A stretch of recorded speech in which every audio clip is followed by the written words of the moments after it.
Bora lá, mais uma questãozinha. Eu acabei de inverter na ordem, porque, bom, na prática, essa questão é mais fácil, tá? Só que tem umas continhas meio chatas, eu acabei invertendo a ordem aí. Tá, então vamos lá.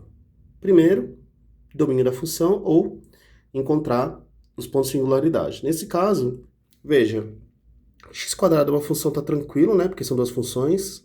X² aqui multiplica ln de x, agora o ln, né, tem condição de existência, ou seja, o x tem que ser sempre maior que zero. Então você vai ter gráfico sempre à direita, né, do eixo y. Beleza? Continuando aqui, segundo ponto, calcular as raízes, certo? Então, igual a zero. Então, x² é zero, então x é zero, ou ln de x é zero. Aplica a definição, o x é e elevado a zero, porque ln, logaritmo neperiano, né? Tem um número de Euler aqui embaixo, né, como base. Ele vai dar zero que dá 1. Quais são as raízes? 0 e 1. Muito bem. Agora, os pontos críticos. Calcula a derivada dessa função. Então, como a gente tem um produto, regra do produto, né? Deriva a primeira, multiplica pela segunda, mais copia a primeira, multiplica pela derivada da segunda. Ou tanto faz, tá? Você pode inverter, porque a ordem dos fatores não altera o produto nesse caso, né? E você vai obter, então, no final das contas, 2x ln de x mais x.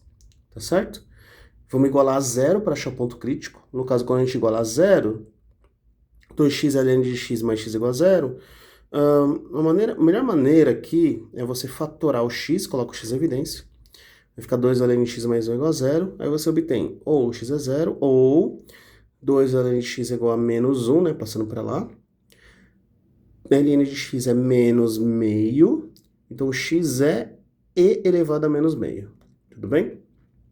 Então, nós temos aqui dois pontos críticos, quando x for zero e quando x for e elevado a menos meio. Por isso que nós conseguimos, né, achar o intervalo de crescimento e decrescimento. No caso, a frente do elevado a menos meio, ele é uma função crescente, né? Pode colocar um valor aqui, ó, sei lá, 10.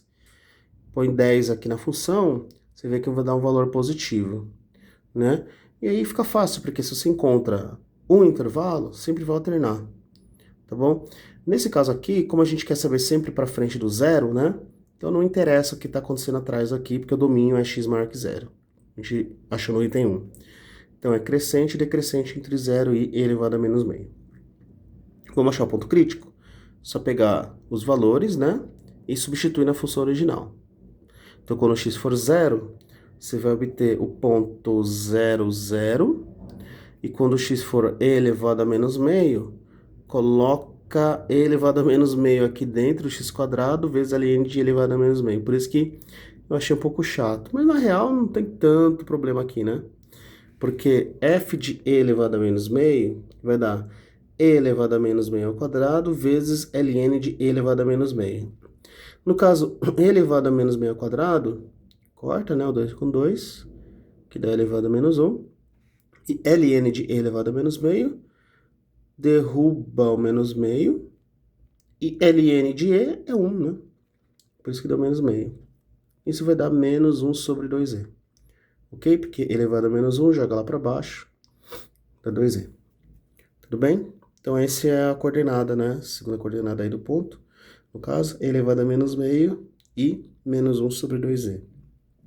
Ok, então nós temos os dois pontos críticos. 0, 0, elevado a menos meio, menos 1 sobre 2e. E agora a segunda derivada. A segunda derivada, você vai derivar, né, novamente a função.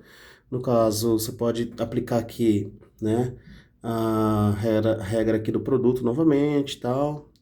Vai fazendo, o que que vai dar? Vai dar isso aqui, né, 2 ln de x mais 3. Caso a prova já te dê, você já tem em mãos. E aí acha pontos de inflexão igual a zero. Então, igual a zero.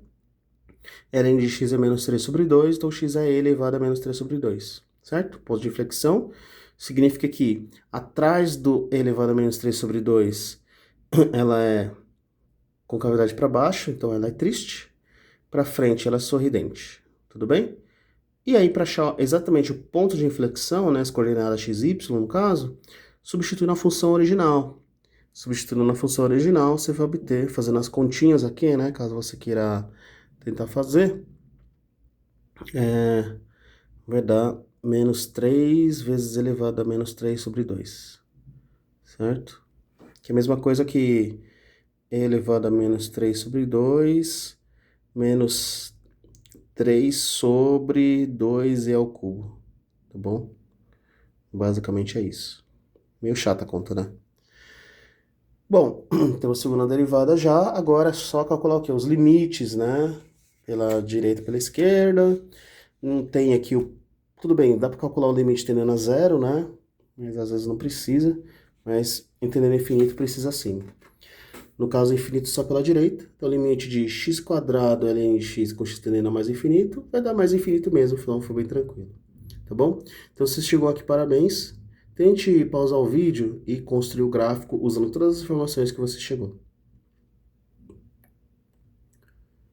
Muito bem, caso você tenha conseguido aí, vai dar um gráfico assim, né? Certo? Onde nós temos aí, vamos lá, considerando todos os pontos, tá?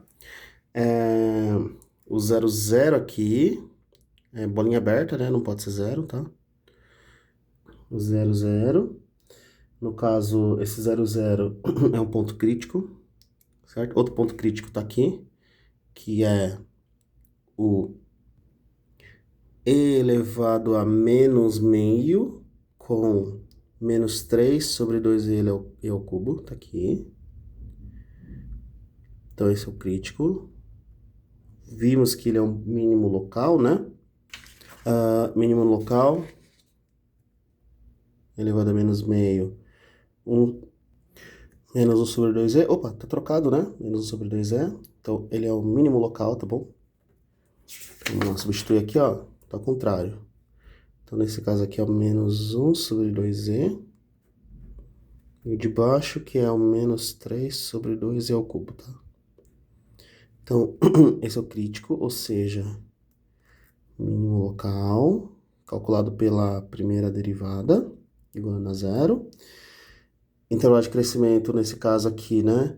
Antes desse ponto, ela é estritamente decrescente, né? Sempre decrescente, depois fica crescente, faz sentido. E esse outro ponto aqui, né? É o ponto de inflexão, onde antes desse ponto era triste e depois desse ponto sempre sorridente. Ah, e outro ponto que é importante, né? É esse aqui, ó. O 1 que é a raiz, certo? Muito bem, então, só revisando rapidamente. Todos os pontos importantes, né? Raiz é o 1, esse 0 também, né? É raiz, só que bolinha aberta, porque o x não pode ser 0, né? Mas ele, tecnicamente, ali a gente encontrou como raiz, né? Bom, aí tem uma correção na realidade, né? Que aqui as raízes, o 0 não poderia, né? Por causa da condição de existência, então a única raiz é 1, tá certo? E continuando, ponto crítico é o e elevado a menos meio, menos 1 sobre 2e. Ponto de inflexão elevado a menos 3 meio. E assim você consegue já construir o gráfico, ok?